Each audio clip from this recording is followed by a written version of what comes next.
Hello,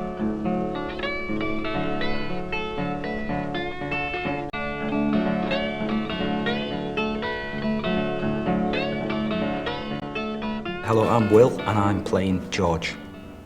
George is an itinerant farm worker who basically goes up and down America looking for work on ranches. He's employed by a company to go and work on the different ranches, doing all different types of manual labour basically. He's smart, quick-witted, but he's a very positive person. He's kind of somebody who's got a plan, doesn't kind of see himself doing this kind of job for the rest of his life, and he's looking for an escape, really.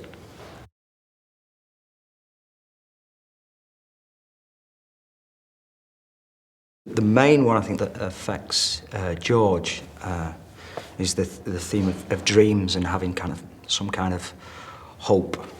Specifically, he dreams of kind of having his own place, his own kind of farmstead where he can be self-sufficient and just be able to do what he wants, not be answerable to anybody. He kind of craves that independence, and he hopes to achieve that with Lenny, who he's basically looking after while they're travelling up and down onto these different farms. And that's kind of another theme of the play, like the friendship and companionship. It's a huge part of what makes George who he is. I think everybody within the play relates to the theme of dreams. Everybody kind of wants something better for their lives. You know, you've kind of got, you've got Curly's wife who dreams of, making it to Hollywood, and Crooks, who's dreaming of some kind of respect and a life for himself. And George and Lenny dream of having this life together where they're just not answerable to anybody and not kind of working for someone else. Some kind of dignity, really, I suppose, as well.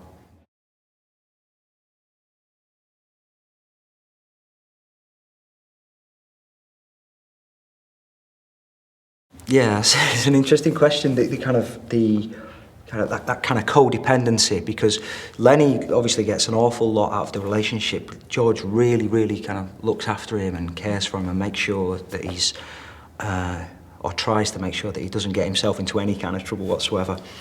But I think, relating to the theme of loneliness, that George would be well and truly on his own if Lenny wasn't there, even though, he finds it quite difficult a lot of the time looking after him.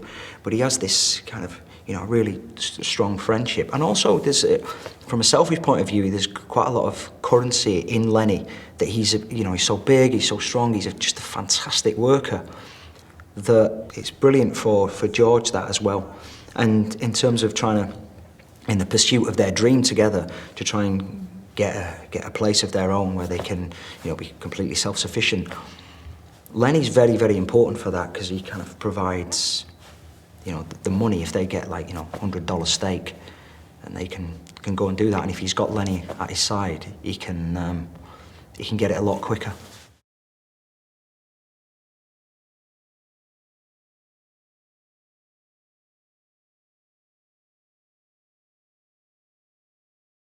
When George makes the decision to kill Lenny, I think it kind of comes down to one thing. I think it's love. I think that's the reason why he does it. And the alternative to George not killing him is far worse. If Curly gets hold of him, he says he's going to shoot him in the guts as well. He's not going to kill him. He's not going to do it in any kind of humane way. He wants Lenny to feel as much pain as possible.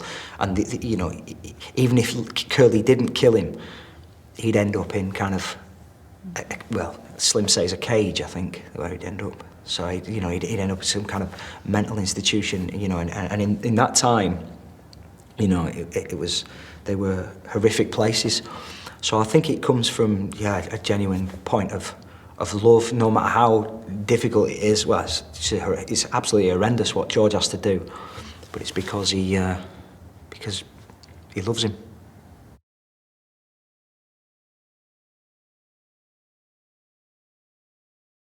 I did it at GCSE. I remember reading it, and we used to stand up and read it in class. And I think, I did. I read Curly. I remember. I don't know. It must have been something about me at school that kind of fitted that part.